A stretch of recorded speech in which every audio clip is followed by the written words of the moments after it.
Ladies and gentlemen, this is the moment you've all been waiting for. It's time to watch Fight World!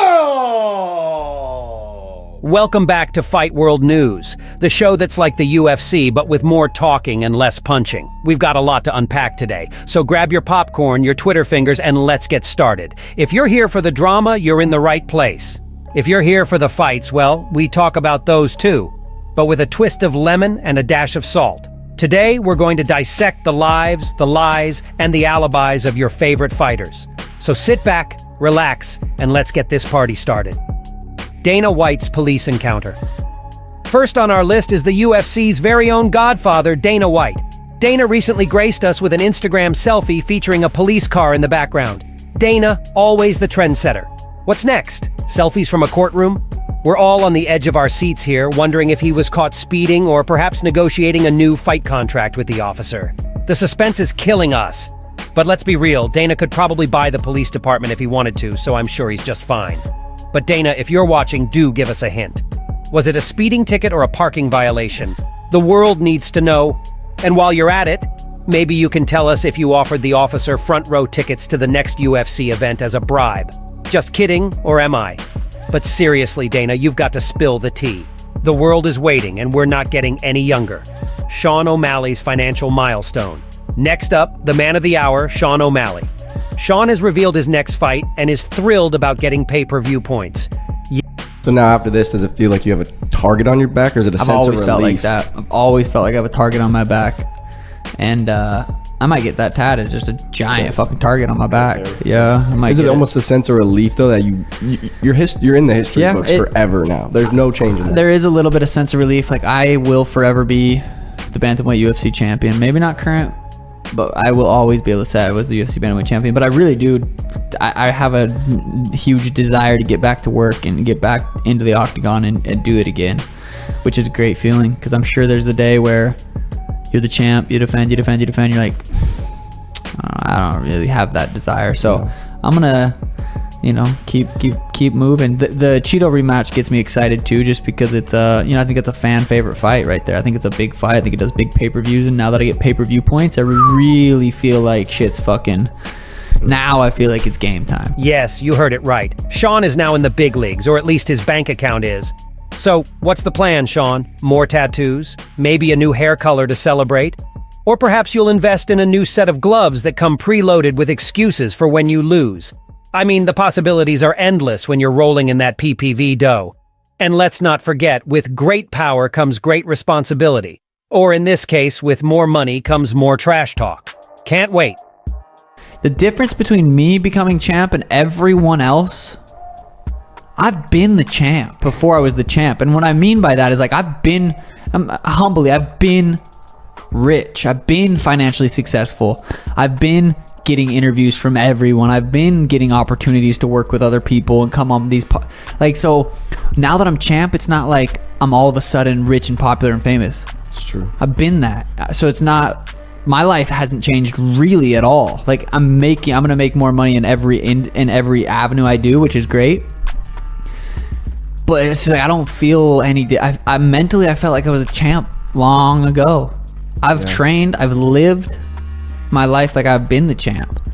So now adding the belt to it, it definitely changes things in certain areas. But like, dude, I want to get back to work. I've gotten in a couple good lifts already this week. Been just fucking pumping iron. We are gonna have a proper celebration. Tim, and Tim's forcing me, man. Yeah, right. No, honestly, I didn't party after the fight. I haven't partied since. I really don't have any urge to. Am I excited to go out with the boys Saturday? 100%. It's going to be a hell of a time. Full Send's coming out. But remember, Sean, with great financial power comes great financial responsibility. Are you ready to handle that?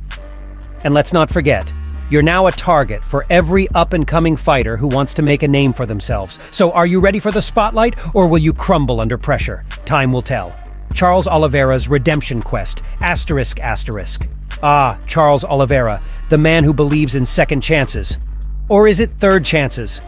Charles is gearing up for a rematch with Islam Makhachev. He says he had an off night during their last fight. Well, Charles, we all have off nights. Some of us just don't get punched in the face during ours. But hey, maybe this time you'll turn that off night into an off-the-charts performance. Fingers crossed.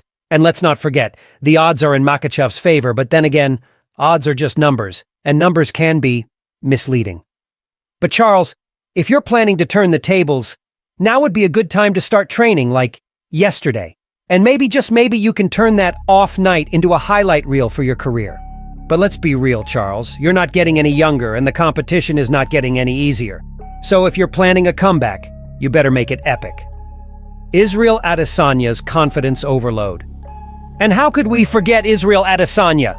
Israel is so confident about his upcoming fight with Sean Strickland that he's practically already declared himself the winner. But I had my eye on Duplessis, and he pussied out. So yeah, now I have Strickland, and I'm glad I have Strickland. Is this one of the trickier fights, or like these type of fights, the trickier ones to maybe not get up for, but get through? Because a lot of people expecting you to win here. There's high expectations for you. Knowing that, is that something that you have to bring a different mindset into the fight as opposed to maybe the last one where there was a lot of people doubting you? No, not really. I don't care about what people think, even though, yes, people do think I'm going to blow through this guy, rightfully so, because I will. And I said, he's not an easy fight, but I'll just make it look easy. He's a hard fight, but I'll make it look easy. I've made a lot of hard men look easy work. So yeah, this will be no different. It's just me and him. I've been with him in the locker room, I've been with him backstage. Even last time I saw him in Vegas, I smacked him in the dick. And there's like behind the scenes, and then his public persona, people think he's this guy. Like, oh, he's crazy, it's this, rah. Behind the scenes, he's soft. I'm soft. I wouldn't even call him soft. That's actually an insult to soft people. But I'll just say he's like that idiot in the back of the class that won't shut up, that just has to talk over you to get his point across. So yeah, there's nothing in particular he said has gone to me, but just his whole, just anytime he breathes, he just says some idiotic things. And I kind of want to just show people what happens backstage. I just want to show them on the main stage that he's my bitch. Israel, my man, confidence is key, but let's not put the cart before the horse, shall we? I mean, we wouldn't want you to pull a Ronda Rousey and go from unbeatable to where are they now in the span of one fight. But hey, you do you, Israel. Confidence has never been your weak point, that's for sure. Just remember, overconfidence killed the cat. Or was it curiosity? Either way, tread carefully. And while you're at it, maybe you can give us a sneak peek into your game plan. Are you planning to dance your way to victory, or is it going to be a slugfest?